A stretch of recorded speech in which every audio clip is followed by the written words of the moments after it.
सुनी सुनावतानी एगो सच्चा हम कहानी, सुन के भर आई रौरा अखिया में पानी। 12 ज्योतिर्लिंग में पावन देवघर स्थान हो, बस जहाँ भोले जे कर महिमा महान हो। झूठे जहाँ जाल ढारे सावन में जहान हो, लाखों कंवरिया आवस लेके दिल में अरमान हो। तो ये भैया यही सावन के पावन महीना में बाबा भोलेनाथ के एगो परम भक्त अपना धर्म पत्नी के साथे देवघर जाए के तैयारी कैले बाने। बाबा भोलेनाथ पर जल ढारे के आशीर्वाद के कामना लेके कांवर सजा के घर से अब निकले ही वाला रहले। तब तक से उनकर एक लौता बेटा जेकर उम्र मात्र 10 से 11 साल हुई, वो लड़का सुतल रहे जाग जाता। दोनों प्राणी सोचत रहले कि चुपे हमने के घर से निकल जाएगी, लड़का जानी ना नहीं तो परेशान करे लगी। बाकी किस्मत के कुछ औरे मंजूर रहे। लड़का अपना मम्मी पापा से पूछता कि रौरा लोग कहाँ जात बानी हमरा के छोड़ के। वो दोनों बेकत अपना लड़का के समझावे लगले कि हमने के बाबा बैजू के दरबार देवघर यानी कि बोल बम जात बनी जा, 2-4 दिन में लौट आई जा। तू दादा दादी के पास रहिया और दादा दादी के तंग मत करिया, ठीक से खाना खा लिया ये हमारा राजा बेटा। बाकी वो नन्हा बालक जिद पकड़ लेता कि ना हमहू तू लोग के साथ बाबा धाम जाइबे, हमहू भोले बाबा पर जल चढ़ाइबे। वो छोट लड़का के मम्मी पापा समझावत बने कि अभी तू बहुत छोट बड़ा, 40 कोस के पैदल कठिन राह तू चल ना पैबा। बाकी वो लड़का जिद ध लेता, रोवन धोवन शुरू कर देता कि ना हमहू जाइब त जाइब। लड़का के मुंह में पड़ के ओकर प्यार में लाचार होके वह लड़का के जिद के आगे मजबूर हो जात बने। वह लड़का के तैयार करके तीनों लोग रेलगाड़ी से सुल्तानगंज पहुंचत बाड़े। सुल्तानगंज जहां से कांवरिया लोग गंगा जी के निर्मल पावन जल में स्नान करके आ कांवर में जल भर के देवघर के पावन धाम खातिर लोग निकलेला। गंगा जी के पावन धारा में नहाए खातिर तीनों भक्त जब उतरले हैं, लड़का के घाट के तरफ छोड़ के जहाँ कम पानी रहे वो दोनों बेकत नहाए लगले। भीड़ भी ज्यादा रहल, लड़का पर से ध्यान हट जाता। तब तक से लड़का जिन्हें तेज धारा रहे उन्हें बढ़ जाता और देखते ही देखते गंगा जी के तेज धारा के आगोश में बह जाता। चारों तरफ चित्कार हाहाकार मच जाता। देखते ही देखते आंख के सामने से वो लड़का ओझल हो जाता। पानी के तेज बहाव के चलते सबकर हिम्मत जवाब दे जाता, केहू बचावे के कोशिश नहीं करत। दोनों प्राणी के रो रो के पागल जैसन हाल भइल बा। अपना किस्मत के कोस रहल बाड़ी जा कि काश हम अपना लड़का के बात ना मान ले रहती त आज ऐसा दिन देखे के ना पड़े। थाक हार के रोवत धोवत पास के ही भोले बाबा के मंदिर में फरियाद लेके जात बाड़े लोग। आगे कहानी में का भइल वो लड़का मिलल कि ना, आई यह कव्वाली में भाई अंकुश राजा की आवाज में सुनल जाओ।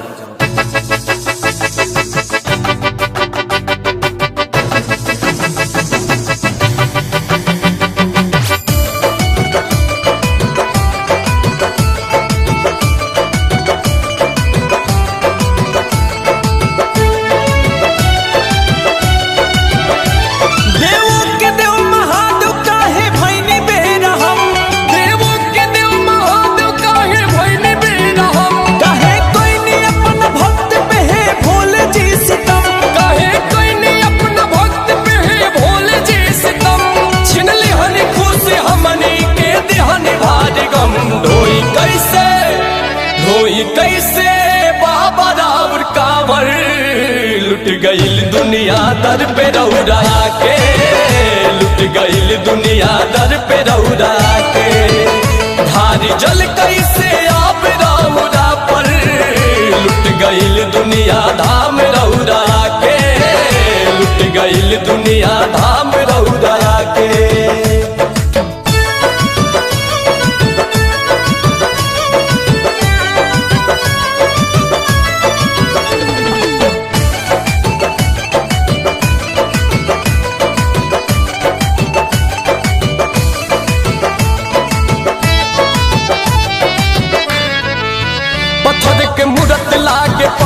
काहे हो गईनी जी, अतना निर्दयी कठोर काहे भईनी जी।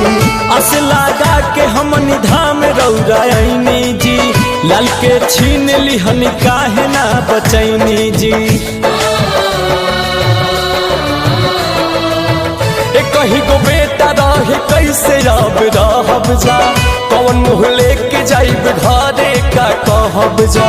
सतन खेरौरा में भरोसा कैसे करब जा, लाल के लौटा दिना तदर पे रौरा मरब जा। दोनों भक्त भोले बाबा से गुहार कर रहल बड़े कि बाबा हमने के भक्ति में का कमी रह गई रहे। चौकठ पे सर पटक पटक के तोड़ दे हबदम, चौकठ पे सर पटक पटक के तोड़ दे हबदम। कारी है भोलेनाथ अपना भक्त पे रहम, हमने के जान जाए कहीं खाई के कसम। धोई कैसे प्रभु जी राउर कांवर, लुट गईल दुनिया दर पे रौरा के, लुट गईल दुनिया दर पे रौरा के। भारी जल कैसे आप रौरा पर, लुट गईल दुनिया धाम रौरा के, लुट गईल दुनिया धाम रौरा के।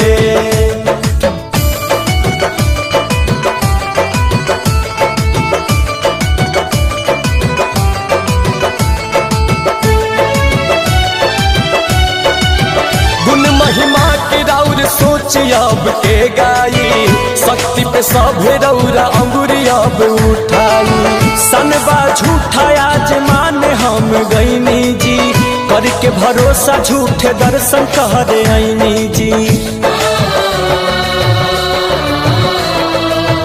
ऐती न धार जल न बेटा जुदा होइत जी, करे जा ऐसे नाही फुट फुट के रोइत जी।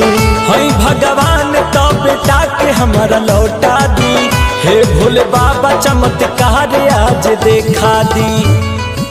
हे बाबा आज रौरा चमत्कार देखावे के पड़ी, हमार लाल की रौरा लौटावे के पड़ी। हे बाबा जबले जी आप रौर गुण गाइब हम सदा, जबले जी आप रौर गुण गाइब हम सदा। ढोरा पिटवाई दे हम सबके बता, दुखिया रे माई बाप हो जाए मेहरबा। देखा दी है भोलेनाथ पावर, लुट गईल दुनिया दर पे रौरा के, लुट गईल दुनिया दर पे रौरा के। हारी जल कैसे आप रौरा पर, लुट गईल दुनिया धाम रौरा के, लुट गईल दुनिया धाम रौरा के।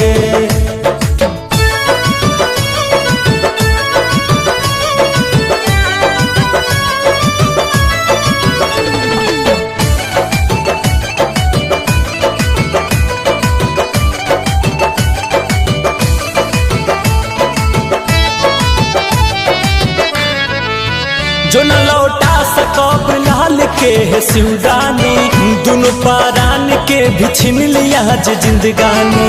बिना मर्जी के रौरा पता नहीं हिलेला, दानी दयावानी सही जग नहीं कहेला। अस के डोर धीरे धीरे टूटल जाता जी, हई भगवान ई भरोसा उठल जाता जी। हरि हे भोले दानी भक्त के परेशानी, महिमा महान साबित कर दी कहानी। वो लड़का बहत बहत गंगा जी के दूसरा छोर पे निकल जाता। भगवान भोले शंकर खुद ब्राह्मण के भेष बना के वो लड़का के बचावत बाड़े, वो लड़का के लेके मंदिर में आवत बाड़े। देखिए आगे का भइल, कैसे भक्ति के जीत होता, आए सुनो जाओ। भइल कृपा भोलेनाथ के ऊ लड़का मिल गई, भइल कृपा भोलेनाथ के ऊ लड़का मिल गई। कहते ही माई बाप के चेहरा खिल गई, भगवान के दरबार में भक्ति के जित भइल। हंसी खुशी उठैल तीनों कांवर, जल धरल तीनों देव घर में जाके, जल धरल तीनों देव घर में जाके। कैले कृपा भगता पे सुनैल गाथा अंकुश राजा गा के, सुनैल गाथा अंकुश राजा गा के।